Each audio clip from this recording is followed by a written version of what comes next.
Hi friends, welcome to my channel. First time ನನ್ನ channel ನೋಡ್ತೀರಿ subscribe ಮಾಡ್ಕೊಳ್ಳಿ friends. ಇದು ಬಂದುಬಿಟ್ಟು ನಮ್ಮ ತಂಗಿ ಮನೆ ಹತ್ರ ಸ್ವಲ್ಪ ತರಕಾರಿ ಏನೇನೋ ಪರ್ಚೇಸ್ ಮಾಡಬೇಕಿತ್ತು. ಹೋಗೋಣ ಅಂತ ನನ್ನ ಮಗನ ಕರ್ಕೊಂಡು ಹೊರಟಿರುವಂಥದ್ದು. ಏನಕ್ಕಪ್ಪ ಅಂದರೆ ಅದೇ ಒಂದು 25ನೇ ವರ್ಷದ ಆ್ಯನಿವರ್ಸರಿಗೆ ಒಂದು ಸ್ವಲ್ಪ ಅಂದರೆ ನಾವೇ ಮನೆಯವರೇ, ಏನು ಬೇರೆಯವ್ರೇನಿಲ್ಲ. ನಮ್ಮ ತಂಗಿ ಮನೆಯವರು, ನಮ್ಮ ಅಣ್ಣನ ಮನೆ, ನಮ್ಮ ಅತ್ತಿಗೆ ಮನೆ, ಚಿಕ್ಕಮ್ಮನ ಮನೆ, ಇಷ್ಟು ಮನೆಯವ್ರು ಮಾತ್ರ ಒಟ್ಟಿಗೆ ಸೇರಿಕೊಂಡು ಸೆಲೆಬ್ರೇಟ್ ಮಾಡೋಣ ಅಂದ್ಬಿಟ್ಟು ಸ್ವಲ್ಪ ತರಕಾರಿ ಅದು ಇದು ತೊಗೊಬರೋಣ ಅಂತ. ಇದು ನಮ್ಮ ತಂಗಿ ಮನೆ. ಹಪ್ಪಳ ಮಾಡ್ತಾಯಿದ್ಲು, ಹೋದೆ. ಆಮೇಲೆ ಸರಿ ಬಾರ ಹಿಂಗೆ ಹೋಗೋಣ ಅಂತೇಳಿ ಆಲ್ರೆಡಿ ಫೋನ್ ಮಾಡಿ ಹೇಳಿದ್ದೆ ಅವಳಿಗೆ.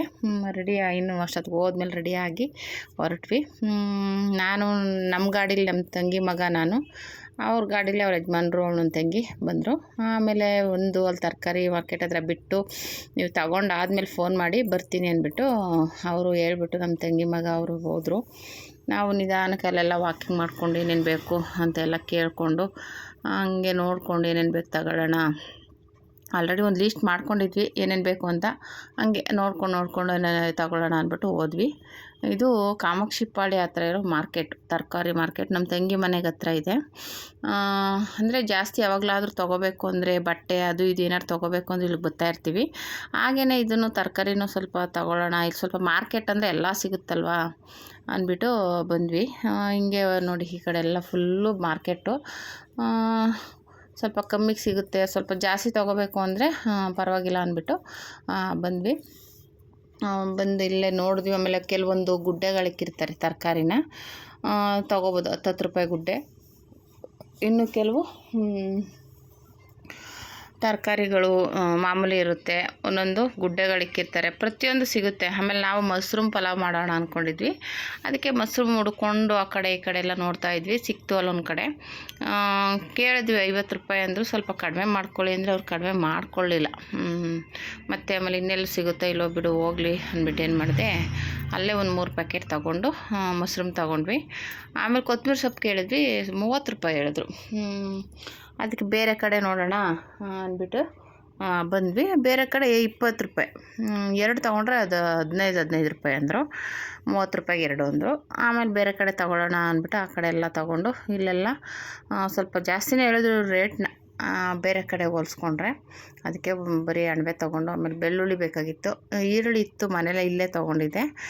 ಬೆಳ್ಳುಳ್ಳಿ ಇರಲಿಲ್ಲ, ಬೆಳ್ಳುಳ್ಳಿ ತೊಗೊಂಡ್ವಿ. ಈರುಳ್ಳಿ ಬಂದ್ಬಿಟ್ಟು ಅವಳು ತೊಗೊಂಡು, ನಮ್ಮ ತಂಗಿ ಅವ್ರ ಮನೇಲಿಲ್ಲ ಅಂದ್ಬಿಟ್ಟು. ಆಮೇಲೆ ಅಲ್ಲಿಂದ ಟೊಮೊಟೊ ತೊಗೊಳ್ಳೋಣ ಅಂದ್ಕೊಂಡು, ಅದು ಮೇಲೆ ಹಾಕೊಂಡ್ಬಿಟ್ರೆ ಕೆಳಗೆ ಹಾಕೊಂಡ್ರೆ ಅಪ್ಪಚ್ಚಿ ಆಗಿಬಿಡುತ್ತೆ. ಲಾಸ್ಟಲ್ಲಿ ತೊಗೊಳ್ಳೋಣ ಟೊಮೊಟೊನ ಅಂದ್ಬಿಟ್ಟು ಹಾಗೆ ಬೇರೆ ಬೇರೆ ಇನ್ನೇನೇನು ಬೇಕು ನೋಡ್ಕೊಂಡು ತೊಗೊಂಬಿಡೋಣ, ಆಮೇಲೆ ಲಾಸ್ಟಲ್ಲಿ ಅದು ತೊಗೊಳ್ಳೋಣ ಅಂದ್ಬಿಟ್ಟು ಹಂಗೆ ನೋಡ್ಕೊಂಡು ಬರ್ತಾಯಿದ್ವಿ. ಸೌತೆಕಾಯಿ ತೊಗೋಬೇಕಿತ್ತು. ಈಗ ಇಲ್ಲಿ ಸೌತೆಕಾಯಿನೂ ಕೆ ಜಿ ಲೆಕ್ಕದಲ್ಲಿ ಮಾಡಿಬಿಟ್ಟಿದ್ದಾರೆ. 40 ರೂಪಾಯಿ ಹೇಳಿದ್ರು ಕೆ ಜಿ. ಅದಕ್ಕೆ ಒಂದು ಅರ್ಧ ಕೆ ಜಿ ತೊಗೊಳ್ಳೋಣ ಅಂದ್ಬಿಟ್ಟು ನೋಡೋಣ ಎಷ್ಟು ಬರುತ್ತೋ ಏನೋ. ನನ್ನ ಪ್ರಕಾರ ಅವ್ರು ತೂಕ ಸರಿಯಾಗಿ ಹಾಕಿಲ್ಲ ಅನ್ಕೋತೀನಿ. ಒಂದು ಚಿಕ್ಕದು 3 ಬಂದಿದ್ದು ಅರ್ಧ ಕೆ ಜಿಗೆ, ಜಾಸ್ತಿ ಬಂದೇ ಇಲ್ಲ. ನಾವೊಂದು 4-5 ಎತ್ತಾಕಿದ್ವಿ ಅರ್ಧ ಕೆ ಜಿಗೆ. 3 ಸಣ್ಣದು 3 ಬಂತು. ಒಂದು ಎಕ್ಸ್ಟ್ರಾ ಕೊಡಿ ಅಂದ್ರೂ ಕೊಟ್ಟಿಲ್ಲ. ಆಮೇಲೆ ಮತ್ತೆ ಅಲ್ಲಿಂದ ಬಂದು ಟೊಮೊಟೊ ನೋಡೋಣ ಅಂದ್ಕೊಂಡ್ವಿ. ಆಮೇಲೆ ಅದೇ ಹೇಳಿದೆ ಲಾಸ್ಟಲ್ಲಿ ತೊಗೊಳ್ಳೋಣ, ಮೇಲೆ ಕೆಳಗೆ ಹಾಕೊಂಡ್ಬಿಟ್ರೆ ಅಪ್ಪಚ್ಚಿ ಆಗ್ಬಿಡುತ್ತೆ ಮೇಲೆ ಅದು ಇದು ತೊಗೊಂಡ್ರೆ ಅಂದ್ಬಿಟ್ಟು ಟೊಮೊಟೊ ಲಾಸ್ಟಲ್ಲಿ ತೊಗೊಳ್ಳೋದು ಅಂದ್ಬಿಟ್ಟು ಅವಳು ಬ್ಯಾಗ್ ಇಟ್ಕೊಂಡು ಪಾಪ ಮುಂದೆ ಹೋಗ್ತಿದ್ದಾಳೆ. ಆಮೇಲೆ ಅಲ್ಲಿ ಹೂವು ನೋಡಿದ್ವಿ, ಸೂಜಿ ಮಲ್ಲಿಗೆ ಹೂವು ಮತ್ತು ಮಾಮೂಲಿ ಮಲ್ಲಿಗೆ ಹೂವು. ಒಂದು 100 ಗ್ರಾಮ್ ಕಟ್ಟಿದ್ರೆ ಎಲ್ಲ ಮುಡ್ಕೊಳಕ್ಕಾಗುತ್ತೆ ಅಂದ್ಬಿಟ್ಟು 100 ಗ್ರಾಮ್ ತೊಗೊಂಡ್ವಿ. 100 ಗ್ರಾಮ್ 30 ರೂಪಾಯಿ. ಆಮೇಲೆ ಮಲ್ಲಿಗೆ ಹೂವು 40 ರೂಪಾಯಿ ಹೇಳಿದ್ರು. ಅವಳು ಇದೇ ತೊಗೋ, ಇದೇ ಪರವಾಗಿಲ್ಲ, ಇದು ಸಣ್ಣ ಇದೆಯಲ್ಲ ಜಾಸ್ತಿ ಬರುತ್ತೆ, ಮಲ್ಲಿಗೆ ಹೂವು ಜಾಸ್ತಿ ಬರೋಲ್ಲ ಅಂದ್ಬಿಟ್ಟು ಸೂಜಿ ಮಲ್ಲಿಗೆ ಹೂವೇ ತೊಗೊಂಡು 100 ಗ್ರಾಮು. ಮತ್ತು ಅಲ್ಲಿಂದ ಇದ್ರ ಹೂವು ಕೇಳಿದ್ರು, ಬಿಡು ಹೂವು, ಸಾಮಂತಿಗೆ ಹೂವು 1/4 ಕೆ ಜಿನೇ 80 ರೂಪಾಯಿ ಹೇಳಿದ್ರು. ನಮ್ಮನೆ ಹತ್ರನೇ ಪರವಾಗಿಲ್ವಲ್ಲ, ಒಂದೊಂದು ರೇಟು ಇಲ್ಲೇ ಪರವಾಗಿಲ್ಲ ಅಂದ್ಬಿಟ್ಟು ನಾನೇನು ಮಾಡಿದೆ, ಬೇಡ ಅದು ಬರೀ ಇದು ಮಾತ್ರ ತೊಗೋ ಅಂತ ಹೇಳಿದೆ. ಹೂವು ಜಾಸ್ತಿ ಆಯಿತು ರೇಟ್, 80 ರೂಪಾಯಿ ಬೇಡ ಅನ್ನಿಸ್ತು. ಅದಕ್ಕೆ ಅದು ಬೇಡ, ಬರೀ ಇದನ್ನು ತಗೋ, ಅಲ್ಲಿ ಮುಂದೆ ಕೇಳಿ ನೋಡೋಣ ಕಮ್ಮಿ ಸಿಕ್ಕೋದು. ಇಲ್ಲ ಮನೆ ಹತ್ರನೇ ಬರ್ತಾಯಿರ್ತವೆ ಹೂವು ಮಾತ್ರ, ನಮ್ಮ ಮನೆ ಹತ್ರನೇ ಪರವಾಗಿಲ್ಲ ಅಂದ್ಬಿಟ್ಟು ಬೇಡ ಅಂದೆ. ಆಮೇಲೆ ಅಲ್ಲಿ ತೊಗೊಂಡು ಇನ್ನೇನು ತೊಗೋಬೇಕು ಅಂತೆಲ್ಲ ನೋಡಿಕೊಂಡು ತರಕಾರಿ ಒಂದು ಹತ್ರ ಬದನೆಕಾಯಿ ಕೇಳಿದ್ವಿ. ಬದನೆಕಾಯಿನೂ ಅಷ್ಟೇ ಕೆ ಜಿ 80 ರೂಪಾಯಿ ಹೇಳಿದ್ರು. ಅದಕ್ಕೆ ಬೇಡ ಅಂದ್ಬಿಟ್ಟು ಅದೇ ಗುಡ್ಡೆಗಳೇ ತೊಗೊಳ್ಳೋಣ ಬಿಡು, ಅದೇನು ಬೇಡ ಅಂದ್ಬಿಟ್ಟು ಹಾಗೆ ನೋಡ್ಕೊತಾ ಬಂದ್ವಿ. ತರಕಾರಿಗೆಲ್ಲ ಅಷ್ಟೇ 80 ರೂಪಾಯಿ 60 ರೂಪಾಯಿ ಆ ರೇಂಜಲ್ಲಿ ಹೇಳ್ತಿದ್ರು. ನಾವೆಲ್ಲ ನೋಡಿದ್ರೆ ಮಾರ್ಕೆಟಲ್ಲಿ ಕಡಿಮೆ ಇರುತ್ತೆ ಅಂತ ಬಂದರೆ ಮಾರ್ಕೆಟಲ್ಲೇ ತುಂಬ ಜಾಸ್ತಿ ಹೇಳ್ತಿದ್ದಾರೆ. ಅದೇ ಕೊತ್ತಂಬರಿ ಸೊಪ್ಪು ಕೇಳಿದ್ವಿ, 20 ರೂಪಾಯಿ ಹೇಳಿದ್ರು. 2 ತೊಗೊಳ್ಳಿ 30 ರೂಪಾಯಿ ಹಾಕ್ಕೊಡ್ತೀನಿ ಅಂದರು. ಅವಾಗ 2 ಕಟ್ಟು ಒಂದು ಪುದೀನ ತೊಗೊಂಡ್ವಿ. ಆಮೇಲೆ ಅವು ಇರಲಿ ತಗೋ, ನಿನಗೊಂದು ಕಟ್ ಆಗುತ್ತೆ, ನಮಗೊಂದು ಆಗುತ್ತೆ ತಗೋಕೆ 15 ರೂಪಾಯಿ ಅಂದ್ರಲ್ಲ ಅಂತ ಹೇಳ್ಬಿಟ್ಟು 2 ಕಟ್ ತೊಗೊಂಡು ಬಂದ್ವಿ. ಆಮೇಲೆ ಬರ್ತಾ ನಿಂಬೆಹಣ್ಣು ಬೇಕಂದ್ಲು, ಇಲ್ಲ ಮನೇಲಿ ಇದೆ ಅಂದ್ಲು ಅವಳೇ. ನಿಂಬೆಹಣ್ಣು ತೊಗೊಳ್ಳೋಣ ಅಂದಿದ್ದಕ್ಕೆ ಮನೇಲಿದೆ ಬಿಡೋದೇ ಕೊಡ್ತೀನಿ ಅಂದ್ಲು. ಆಮೇಲೆ ಅಲ್ಲಿ ತೊಗೊಂಡು ಅದೇ ಗುಡ್ಡೆ ತರಕಾರಿ ಇರುತ್ತೆ, ಬಾ ಅಲ್ಲಿ ತೊಗೊಬಿಡೋಣ ಅಂತ ಬಂದ್ವಿ. ಅಲ್ಲಿಂದ ಈ ಕಡೆ ಗುರ್ತು ಅವ್ರಿಗೆ ರೆಗ್ಯುಲರಾಗಿ ಹೋಗ್ತಾ ಇರ್ತಾರಲ್ವ, ಅಲ್ಲಿ ಇದು ಕೊತ್ತಂಬರಿ ಸೊಪ್ಪು, ಹಸಿಮೆಣ್ಸಿನ್ಕಾಯಿ ಸೊಪ್ಪು, ಕರಿಬೇವು ಸೊಪ್ಪು ಎಲ್ಲ ಅಲ್ಲೇ ತೊಗೋತಾರೆ. ಹಾಗಾಗಿ ಅಲ್ಲಿ ತೊಗೊಳ್ಳೋಣ ಬಾ, ನಾವು ಯಾವಾಗಲೂ ಅಲ್ಲೇ ತೊಗೊಳ್ಳೋದು ಅಂದ್ಬಿಟ್ಟು ಅಲ್ಲಿಗೆ ಕರ್ಕೊಂಡು ಹೋದ್ಲು. ಅಲ್ಲಿ ನಾನು ವೀಡಿಯೋ ಮಾಡ್ತಾಯಿದ್ರೆ ಅವರು, ಏನಕ್ಕೆ ವೀಡಿಯೋ ಮಾಡ್ತಿದ್ದೀರಾ, ಯಾರು ನೀವು, ಏನು ಅಂತಾರೆ, ಒಂಥರ ಇದಾಗಿ ಮಾತಾಡಿದ್ರು. ಅಂದರೆ ಏನೋ ಮಾಡ್ತಾಯಿದ್ದಾರೆ ಅನ್ನೋದೊಂದು ಗಾಬರಿ ಆಗೋಯ್ತು ಅವ್ರಿಗೆ. ಅಂದರೆ ನಾವು ಈ ಥರ ಯೂಟ್ಯೂಬಲ್ಲಿ ಮಾಡ್ತೀವಿ ಅನ್ನೋದು ಗೊತ್ತಿಲ್ಲ ಅವ್ರಿಗೆ. ಏನೋ ಒಟ್ಟಲ್ಲಿ ವೀಡಿಯೋ ಮಾಡ್ಕೊತಾ ಇದ್ದಾರಲ್ಲ ಅನ್ನೋ ಒಂದು ಇದಕ್ಕೆ ಏನಕ್ಕೆ ವೀಡಿಯೋ ಮಾಡ್ತಾಯಿದ್ದೀರಾ ಅಂತಾಯಿದ್ರು. ಏನೂ ಇಲ್ಲ ಬಿಡಿ ಅಂದ್ಬಿಟ್ಟು ಆಮೇಲೆ ಬಂದ್ವಿ. ಅಲ್ಲಿಂದ ಇಲ್ಲಿ ತೊಗೊಂಡು ಕೊತ್ತಂಬರಿ ಸೊಪ್ಪು ಮತ್ತು ಶುಂಠಿ ತೊಗೊಂಡ್ಬಿಟ್ಟು, ಇದು ಹಸಿಮೆಣ್ಸಿನ್ಕಾಯಿ, ಕೊತ್ತಂಬರಿ ಸೊಪ್ಪು ಅಲ್ಲೇ ತೊಗೊಂಡಿದ್ವಿ, ಹಸಿಮೆಣ್ಸಿನ್ಕಾಯಿ ಶುಂಠಿ ತೊಗೊಂಡ್ವಿ. ತೊಗೊಂಡು ಈ ಕಡೆ ಗುಡ್ಡೆ ತರಕಾರಿ ಹತ್ರ ಬಂದ್ವಿ. ಎಲ್ಲ ಒಂದೊಂದು ಗುಡ್ಡೆ ಎತ್ತಾಕೋ ಇರಲಿ, ಹಂಗಿರು ತರಕಾರಿ ಸಾಂಬಾರು ಮತ್ತು ಪಲಾವು ಎಲ್ಲ ಗೊಜ್ಜು ಮಾಡೋಕ್ಕೆಲ್ಲ ಬೇಕಾಗುತ್ತೆ ಅಂದ್ಬಿಟ್ಟು ಹೇಳಿದೆ. ಆಮೇಲೆ ಅಲ್ಲಿಂದ ಬಂದು ಈ ಕಡೆ ಗುಡ್ಡೆ ಒಂದೊಂದು 10 ರೂಪಾಯಿ ಗುಡ್ಡೆಗಳು ತೊಗೊಂಡ್ಲು ನನ್ನ ತಂಗಿ ಎಲ್ಲನೂ. ಅವ್ರು ಹೇಳ್ತಿದ್ದಾಗ ಏನೂ ಇಲ್ಲ ಅಂತ ನಾನು ನಗ್ತಾ ಇರೋದು. ಕೇಳ್ತಾಯಿದ್ರು, ಏನಕ್ಕೆ ವೀಡಿಯೋ ಮಾಡ್ತಾಯಿರೋದು, ಯಾಕೆ ಅಂತ. ಅವ್ರಿಗೊಂಥರ ಗಾಬರಿ ಆಗೋಯ್ತು, ಏನಕ್ಕೆ ವೀಡಿಯೋ ಮಾಡ್ತಾವ್ರೆ ಏನೋ ಅನ್ನೋ ಥರ ಟೆನ್ಷನ್ ಆಗೋಯ್ತು. ಏನಿಲ್ಲ ಬಿಡಿ, ಸುಮ್ಮನೆ ವೀಡಿಯೋ ಮಾಡ್ತಾ ಇರೋದು ಅಂದ್ಬಿಟ್ಟು ನಾವೇ ಹಿಂಗೆ ಈ ಥರ ಸೆಲ್ಫಿ ತೊಗೋತಾ ಇರೋದು ಅಂತೇಳಿ ಬಂದ್ವಿ. ಆಮೇಲೆ ಈ ಕಡೆ ಬಂದು ಗುಡ್ಡೆ ತರಕಾರಿ ಎಲ್ಲ ತೊಗೊಂಡ್ವಿ. ಆಮೇಲೆ ಸ್ವಲ್ಪ ಪ್ಲೇಟು, ಅದೇ ತಟ್ಟೆ ಎಲ್ಲ ತೊಗೋಬೇಕಿತ್ತು.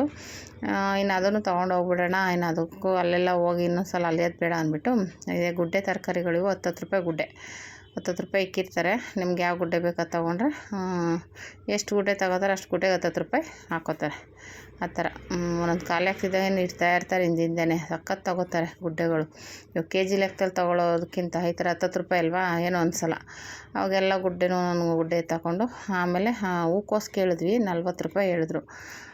ಹಂಗೂ ಹೂಕೋಸು ತಂದು ಮಾಡೋಣ ಅಂದರೆ ಟೈಮ್ ಬೇಕಲ್ಲ, ತೊಗೋಬೋದು, ಮಾಡೋಕ್ಕೆ ಟೈಮ್ ಸಿಗೋಲ್ಲ, ಬೇಡ ಅಂದ್ಬಿಟ್ಟು ಕ್ಯಾನ್ಸಲ್ ಮಾಡಿದ್ವಿ. ತೊಗೊಳ್ಳಿಲ್ಲ ಹೂಕೋಸು. ಆದರೂ ಪರವಾಗಿಲ್ಲ, ಚೆನ್ನಾಗಿ ಫ್ರೆಶ್ ಆಗಿತ್ತು. 40 ರೂಪಾಯಿ. ಅಮ್ಮ ಹಂಗೂ ತೊಗೊಳ್ಳಿ, ಫ್ರೆಶ್ ಆಗಿದೆ ಅಂತ ಹೇಳ್ತಾಯಿದ್ರು. ಅದೇ ತೊಗೊಂಡೋಗೋದು ದೊಡ್ಡದೆಲ್ಲ, ಮಾಡೋಕ್ಕಾಗಲ್ವಲ್ಲ, ಟೈಮ್ ಸಿಗಬೇಕಲ್ಲ. ಇದೆಲ್ಲ ಮಾಡ್ಕೊಂಡು ಅದನ್ನು ಮಾಡೋಷ್ಟರಲ್ಲಿ ಸಾಕಾಗ್ಬಿಡುತ್ತೆ, ಬೇಡ ಅಂದ್ಬಿಟ್ಟು ಆಮೇಲೆ ಮತ್ತೆ ಎಲೆಗಳು, ಲೋಟ ಅವೆಲ್ಲ ತೊಗೋಬೇಕು. ಇಂಥ ಫಂಕ್ಷನ್ ಚಿಕ್ಕದಾಗಿ ಫಂಕ್ಷನ್ ಮಾಡ್ತೀನಿ ಅಂದರು ಇವೆಲ್ಲ ತೊಗೊಂಬಿಟ್ರೆ ನಮಗೆ ತಟ್ಟೆ ಲೋಟ ತೊಳೆಯೋದು ತಪ್ಪುತ್ತೆ. ಇಲ್ಲ ಅಂದರೆ ಅದಕ್ಕೂ ಒಂದಷ್ಟು ಇದಾಗ್ಬಿಡುತ್ತೆ ಅಂದ್ಬಿಟ್ಟು ಅದಕ್ಕೆ ಪ್ಲೇಟ್ಗಳು, ಒಂದಷ್ಟು ಕಾಫಿ ಲೋಟ, ಮಾಮೂಲಿ ಲೋಟಗಳೆಲ್ಲ ತಗೊಬಿಡೋಣ. ಅವಾಗ ಆರಾಮಾಗಿ ಬೇಗನೆ ಮುಗ್ದೋಗುತ್ತೆ. ಸುಮ್ಮನೆ ಯಾರು ತೊಳ್ಕೊಂಡು ಕೂತ್ಕೊಳ್ಳೋರು, ಅಂದರೆ ಫಂಕ್ಷನ್ ಟೈಮಲ್ಲಿ ಕೆಲಸಗಳು ಇರುತ್ತಲ್ಲ ಅದಕ್ಕೋಸ್ಕರ. ಆಮೇಲೆ ನಾನು ದೀಪ ಹಚ್ಚೋಕ್ಕೆ ಚಿಕ್ಕ ತಟ್ಟೆಗಳು ತೊಗೋತಾನೆ ಇರ್ತೀನಿ. ಅದಕ್ಕೆ ಏನು ಮಾಡಿದೆ, ಅದು ಒಂದು 10 ಪೀಸ್ 20 ಪೀಸ್ ಕೊಡಿ ಅಂದೆ. 25 ಪೀಸ್ ಇರುತ್ತೆ ತೊಗೊಳ್ಳಿ ಅಂತ ಹೇಳಿದ್ರು. 100 ರೂಪಾಯಿ ಆಗುತ್ತೆ ಅಂದರು. 20 ಪೀಸ್ಗೇನೋ 100 ರೂಪಾಯಿ. ಅಲ್ಲಿ ನಾವಿಲ್ಲಿ ತೊಗೋತೀವಿ ಅಂದರೆ 20 ರೂಪಾಯಿ ತೊಗೋತಾರೆ ಒಂದಕ್ಕೇ. ಅದಕ್ಕೆ ಇರಲಿ ಕೊಡಿ ಒಂದು ಸೆಟ್ಟು ಅಂತ ತೊಗೊಬಿಟ್ಟೆ. ಹೆಂಗಿದ್ರು ನಾನು ರೆಗ್ಯುಲರಾಗಿ ದೀಪ ಹಚ್ತಾನೆ ಇರ್ತೀನಿ, ಯಾವ ದೇವಸ್ಥಾನಕ್ಕೆ ಹೋದ್ರೂ ಅವಾಗ ರೆಗ್ಯುಲರಾಗಿ ಬೇಕೇ ಬೇಕು ನಮಗೆ. ಹಾಗಾಗಿ ತೊಗೊಂಡೆ.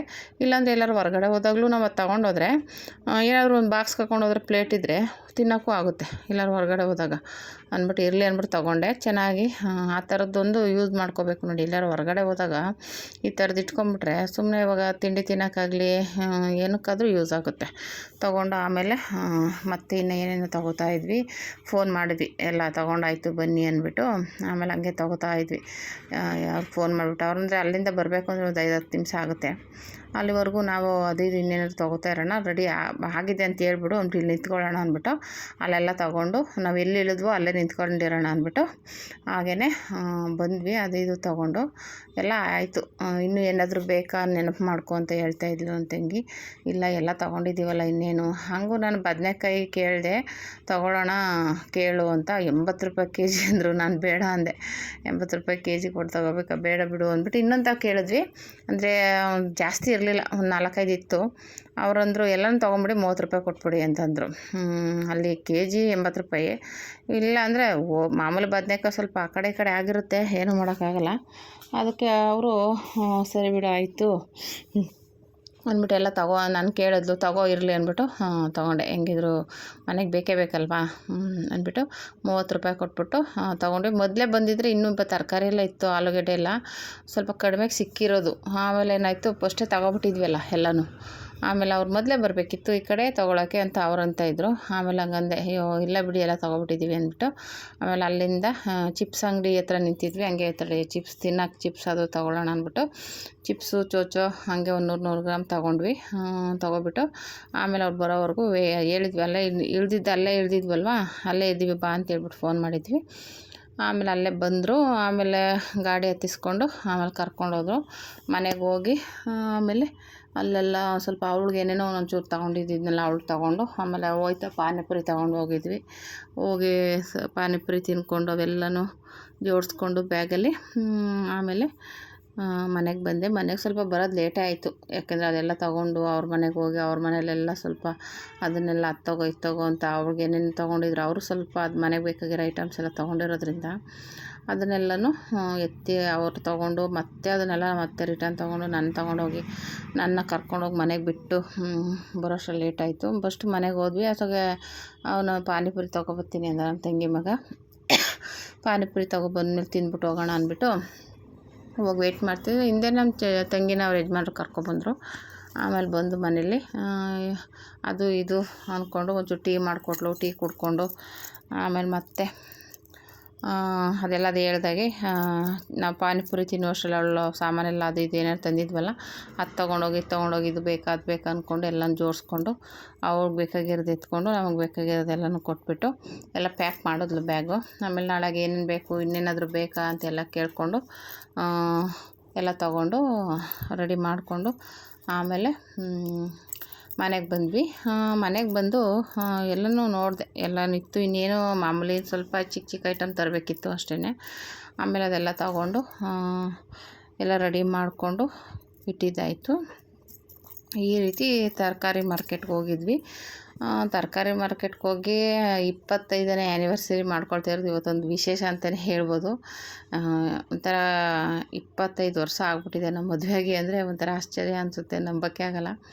ಆದರೂ ಜೀವನ ಅಂತೂ ಸಾಗಿಸ್ಕೊಂಡು ಹೋಗ್ತಾ ಇದ್ದೀವಿ ನೋಡಿ. 25 ವರ್ಷ ಆದ್ರೂ ಜೀವನ ನಡೀತಾನೆ ಇರುತ್ತೆ, ಎಷ್ಟು ವರ್ಷ ಆದ್ರೂ ಅಲ್ವಾ. ನೋಡಿ ಇದೆಲ್ಲ ತರಕಾರಿಗಳು ತೊಗೊಂಡು ಬಂದೆ. ಇವಾಗ ಇದೆಲ್ಲ ನಾಳೆಗೆ ಆ್ಯನಿವರ್ಸರಿಗೆ ರೆಡಿ ಮಾಡ್ಕೋಬೇಕು, ಎಲ್ಲ ಕ್ಲೀನ್ ಮಾಡ್ಕೋಬೇಕು. ಆಮೇಲೆ ಬಂದು ಅಷ್ಟೊತ್ತು ನನ್ನ ಮಗಳು ಬಂದಿದ್ಲು ಡ್ಯೂಟಿಯಿಂದ. ಅವ್ಳಿಗೆ ಹೇಳ್ದೆ ಎಲ್ಲ ಎತ್ತಿಕ್ಕಮ್ಮ, ನಾಳೆ ಎಲ್ಲ ರೆಡಿ ಮಾಡ್ಕೊಳಕ್ಕೆ ಸರಿ ಹೋಗುತ್ತೆ ಅಂತ ಹೇಳ್ಬಿಟ್ಟು ಅವಾಗೆಲ್ಲ ಹೇಳ್ಬಿಟ್ಟು ನನ್ನ ಕೆಲಸ ಇತ್ತು, ಮತ್ತು ಸ್ಟಿಚ್ ಮಾಡೋಕ್ಕೆ ಹೋದೆ. ಈ ರೀತಿ ಇತ್ತು log. Thank you for watching.